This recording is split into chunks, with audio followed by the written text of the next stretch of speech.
Bismillahirrahmanirrahim. Assalamualaikum warahmatullahi wabarakatuh. Perkenalkan, nama saya Muhammad Bangga, NIM 22338102. Di sini saya akan mengerjakan tugas material teknik yang diberikan oleh Bapak Adriel Arafat, yaitu coba mempresentasikan klasifikasi material teknik dan aplikasinya di dunia industri. Klasifikasi material teknik yang pertama itu adalah logam. Logam. Logam Logam adalah material yang mempunyai daya hantar listrik yang tinggi dengan sifat konduktor yang baik dan tahan terhadap temperatur tinggi, keras, mengkilap, tidak tembus cahaya. Jenis logam juga terbagi menjadi dua, yaitu ada logam fero dan non fero. Yang kedua ada non logam. Non logam adalah unsur kimia yang memiliki sifat elastis, cair, tidak dapat menghantarkan arus listrik, peka terhadap api, dan mudah pecah. Kita kembali ke jenis-jenis logam tadi ya. Ada non ferro dan ferro. Di sini logam dibagi menjadi dua, yaitu ferro dan non ferro. Uh, logam ferro, logam ferro adalah logam paduan yang terdiri dari campuran antara unsur besi dan karbon. Itu dibagi menjadi satu baja. Baja adalah paduan antara Fe dan C atau besi dan karbon. Karbon maksimum baja adalah 21%. 2,1% karbon di dalam baja membentuk korbida besi Fe3C atau simetris. Yang kedua adalah non-ferro. Logam non-ferro adalah jenis logam yang secara kimiawi tidak memiliki unsur besi. Itu dibagi menjadi tiga jenis, yaitu satu aluminium.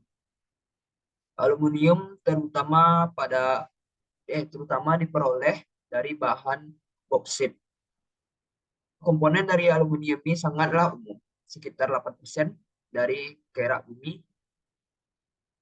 Biji aluminium yang paling umum adalah boksit. Yang kedua adalah tembaga. Tembaga diekstraksi dari biji tembaga seperti tembaga logam, dan berbagai paduannya. Yang ketiga adalah nikel. Nikel biasanya diproduksi dari biji sultrida yang bernama pentadike.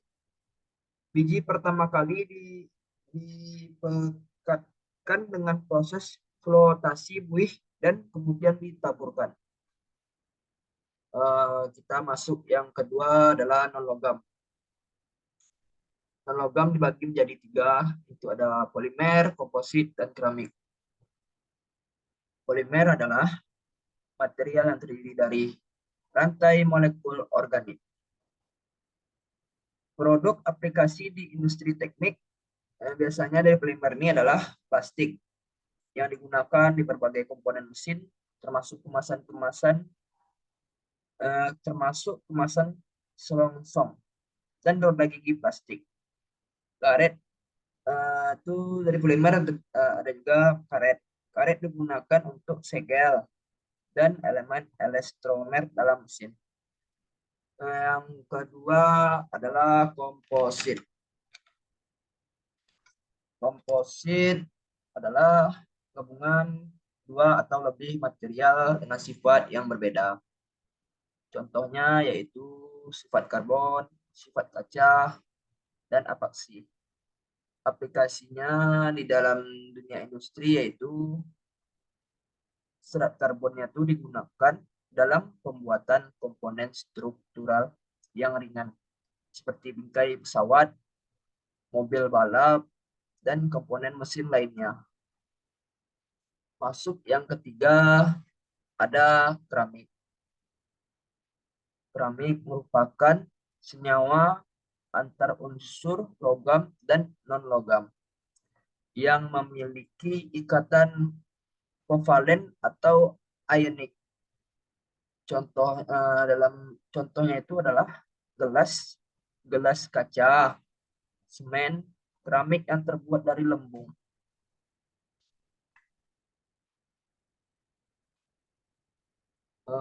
Kita masuk ke sifat-sifat material. Sifat-sifat material, sifat-sifat material itu adalah karakteristik karakteristik properti khusus yang dimiliki oleh suatu bahan atau material. Sifat-sifat ini mempengaruhi bagaimana material dapat digunakan dalam aplikasinya. Kita dapat ketahui bahwa penjelasan material ini dapat dibagi menjadi 6. Yang pertama yaitu kekuatan mekanik. Kekuatan mekanik ini mengacu kepada kemampuan untuk memahami beban atau tekanan tanpa mengalami deformasi. Kerusakan yang signifikan ini termasuk dari sifat-sifat material. Contoh dari sifat-sifat material kekuatan mekanik ini adalah baja adalah material yang memiliki kekuatan yang tinggi. Ini digunakan dalam pembuatan struktur bangunan, kendaraan, dan mesin berat. Yang kedua adalah kekerasan. Sifat yang menggunakan ketahanan material terhadap penetrasi atau gesekan atau goresan. Semakin keras material, semakin sulit untuk menggores atau merusaknya. Contohnya itu berlian. Yang ketiga adalah kekuatan. Mengacu ketidakmampuan material untuk dideformasi ketika dikenai gaya. Material yang kaku memiliki modulisasi elastis yang sangat tinggi. Contohnya itu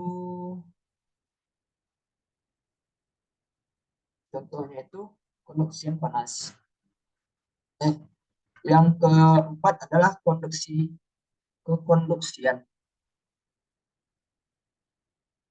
Kekonduksian adalah kemampuan material untuk menghantarkan panas.